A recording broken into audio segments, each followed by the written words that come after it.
Dear Heavenly Father, we thank you for this time of Sabbath and the time that we get to spend together. And Lord God, I bind up the powers of darkness tonight, that they have no place here within the four walls of this building, even within the electronic equipment itself. Lord God, I loose forth the angels to bring forth that anointing from the very throne room of God to touch the hearts and the minds of the people, so they can sit down and begin to comprehend and understand the things they're being taught, as they can begin to put it into their lives on a daily basis. Lord God, this I pray in the name of your Holy Son, Yeshua. Amen. All right, so we're going to continue on teaching about Baal and ancient idols of old. This is part 2. Now, thousands of years ago, the people of Middle Eastern nations of Israel and Canaanites and the Philistines and all those areas over there, Iraq and Saudi Arabia, they understood the power that the idols held within their nations. They understood that those idols that they worshiped, those idols controlled and ruled them. They were controlled and ruled by different gods. They understood the power. They understood by someone sitting down and giving offerings to it, they were opening up a demonic portal unto the unknown, into that realm, for they were able to sit down and begin to, in their mind, in their belief, they were able to begin to see how these gods, these idols that they worshiped and gave sacrifices to, were empowering them and protecting them in their daily work. Now, the only thing that we've done today is we begin to sanitize and clean the supernatural element from these religious relics of woods and stone. So basically what that means is this. When we go to school and they talk about the idols of old, of Egypt, the gods, and Greek, the gods, and all the idols they worship and gave to, we cleanse the supernatural aspect of that out. That it was a religious fever for them. That's what they did. They gave to this idol. They sacrificed to this idol. But when you really break down into the Word and a lot of the writings that were there, these things didn't come alive as far as they lived, moved, and breathed. But in their mind, these things opened portals into it. And those demonic entities, those things that were that God, begin to operate for them in that life. And see, this supernatural element to this very real demonic danger and demonic idol worship is real.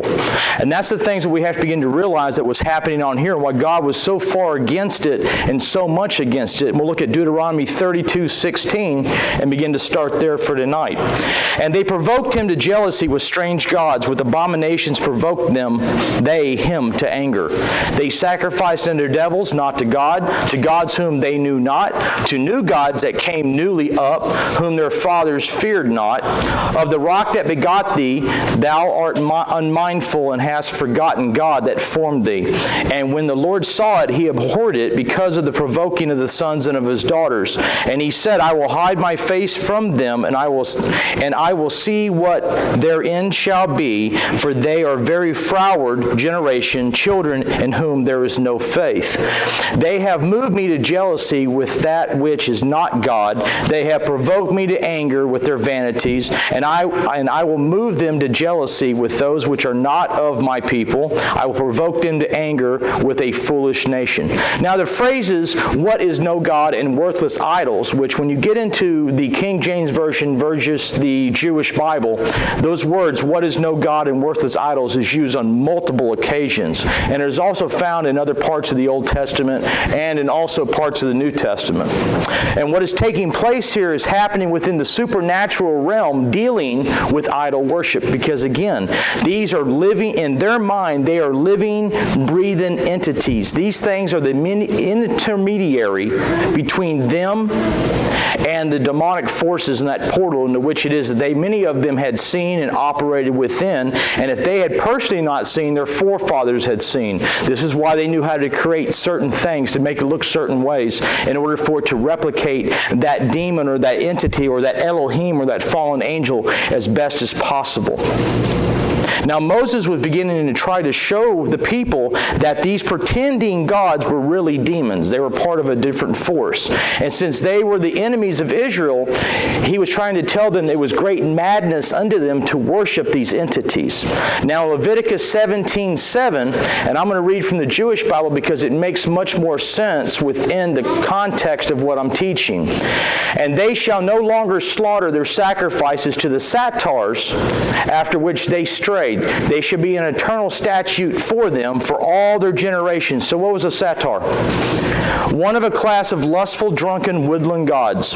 In Greek art, they were represented as a man with horse's ears and a tail, but in Roman representations, it was represented as a man with a goat's ears, tails, legs, and horns. The Greeks, they used to worship something called Pan. They called him the goat god. The Egyptians out of Lower Egypt worshiped something called Pan, and that was the name for him. Of course, it was in Egyptian, but it was Pan, and that's what these people were worshiping this time, the goat demon. And when the law was given by Moses at Mount Sinai, they were prone to worshiping idols in the form of the goat god or demon. Now we have to realize when all these people were there, people begin to realize that Exodus was not the way that we all perceived it in our mind. Okay, so everybody sat down, got in their homes, covered it in blood, the doorpost, and, so the firstborn wouldn't die. Well, there were homes of the Egyptians that the firstborn died, husband and sons, and when the time came for the Egyptians to pick up the dead and bury them, and the Exodus was beginning to take place, they came to their neighbors who did not lose anything and says, I want to come with you, and they said, let's go. So you had slaves that were coming, you had people of higher statute that were coming, you had all these people that were coming out of the land of Egypt because it literally decimated that nation. It took out literally, what was it, they're saying anywhere between 10 to 12% of every able-bodied man in the army and farmland it killed, plus all the beasts of the field. Dogs, goats, cats, donkeys, crocodiles, everything, firstborn died. So it began to get itself to that point that these people saw the decimation that the Lord God had created into Egypt, and they chose to leave with it. But when they left, they did not leave their gods. Their gods were the same gods. They were the goat god of Pan. It was Baal. It was the calf. They knew these gods because they worshiped these gods. They brought these idols with them in what we call pocket form. They brought these idols with them when they went to the Red Sea or the Sea of Reeds. They carried that across that. They carried it into the desert. So when Moses went to Mount Sinai for the 30 plus 40 days that he was there, these were the things that they were worshiping. Not all of them, but a majority. And as we talked about in part 1, the 3,000 chieftains, the 3,000 leaders of this rebellion of the idols are what got killed by the Levites, because Moses came down and says, take your sword and go out and kill the 3,000 that started this function. Now the thing about it is, when it killed the 3,000 men, it didn't count the women and the children that it also killed, because it also killed the wives, the kids, and more than likely probably killed their servants too. So we begin to realize into that, this is what we're talking about here. So they were sitting there in Leviticus saying, you will no longer slaughter your sacrifices to this goat god, this goat demon. Your sacrifices will be given unto me, the Elohim, Yahweh, is who you'll sacrifice unto. But we realize that as we begin to go further into the Word, past this time, even to the areas of Kings, we go into 2 Chronicles 11:15, they continued to have the same problem they had always had. And he stationed for himself priests in the high places, and for the satyrs, and for the calves that he had made. Jeroboam, the king of Israel, approved of this form of demon worship. Not only did he appoint his personal priest to the worship of the goat demon and the goat god, but he also assigned his priests to the worship of the golden calf. So not only do we have the goat demon that they created altars for out of the woodlands into the forest areas and made groves. And we talk about make a grove. What's make a grove? They went out and found a place that had surrounded with a bunch of trees. The guys went down and cut the trees down, used that wood, made an altar, and voila, now you have a grove. And then they put their idols up.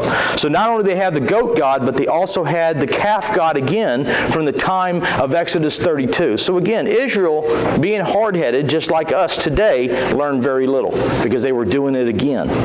And so Jeroboam also assigned priests to the worship of the calf. And in the Word of God, we can also find the horrible depths to which the people of God had gone through while engaging in the worship of these idols. So go to Psalms 106, 36 through 38. I'd use the Jewish Bible's wording for this because it's more direct.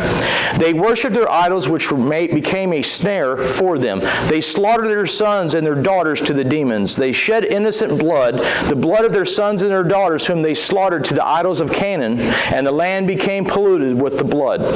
We see here that the Israelites sacrificed their sons and their daughters, and they not only caused them to walk through the fire to Moloch, the owl god, but sacrificed them them to be devoured and burned. Now, there's many thoughts into this.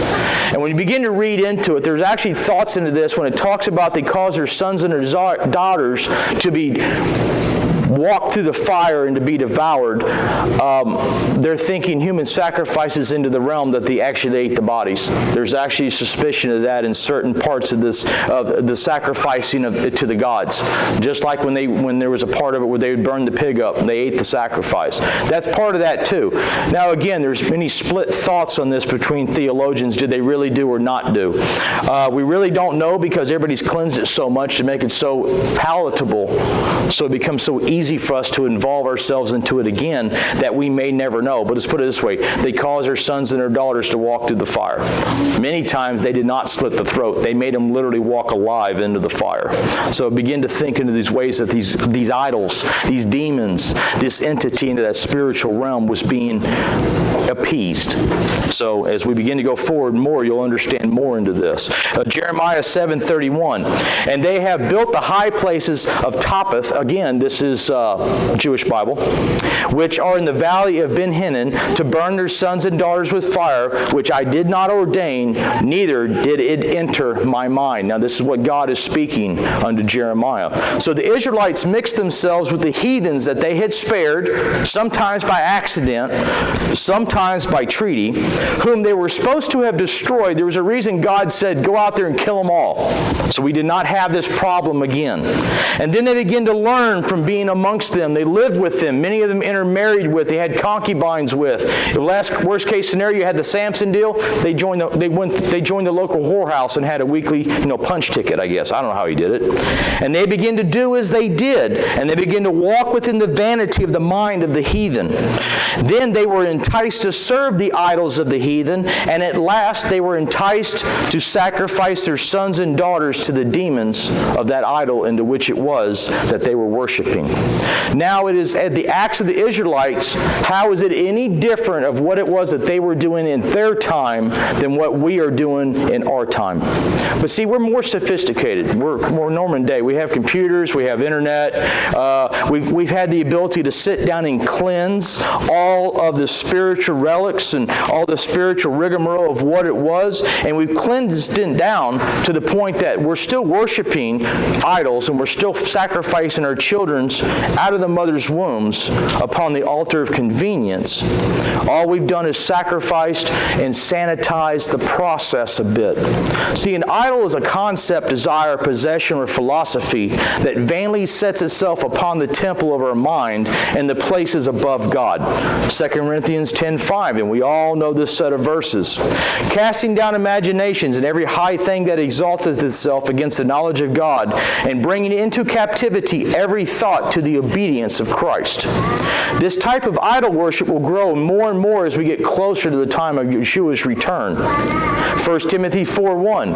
Now the Spirit speaketh expressly that in the latter times some shall depart from the faith, giving heed to seducing spirits and doctrines of devils.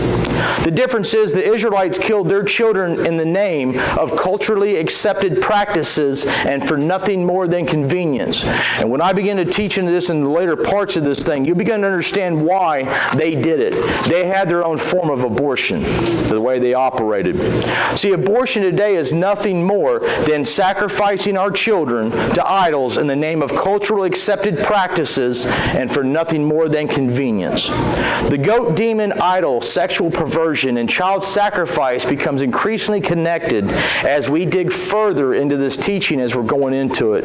And you'll begin to realize how this form of why there's such a fight today that abortion must be kept legal, has to be kept legal, is for this exact reason right here. Is because we as a nation, we are giving altar offerings and sacrifices to these exact same demons themselves. And you know what? They're not backwards about putting the idols in plain sight for everybody to see. Just because they walk into an abortion clinic does not mean they have to have the goat idol and an altar in the back room when they do it. It's become a nationwide thing. And as we begin to teach into this lesson much closer and much deeper, you will begin to realize that we are following along in the exact same footprints that the boys and girls of old did. And it eventually comes to a time that it will take a place for men and women to stand up, and it will take certain men and women that they do what? As Elijah did. He killed 450 priests of Baal by the sword by his own hand. Why? Because that was what was necessary for that day and time in order for people to realize what God really was. Now, that don't mean I'm saying go out there and start doing that. It's not what I'm saying. But there's a reason that God did all those things then, and there is a reason that all those things will come back around again, and we will begin to see it. Thank you for tonight, and I hope you enjoyed part 2, and look for further parts of this series as we continue on. And I hope you get great learning and enjoyment and teaching out of it. Thank you.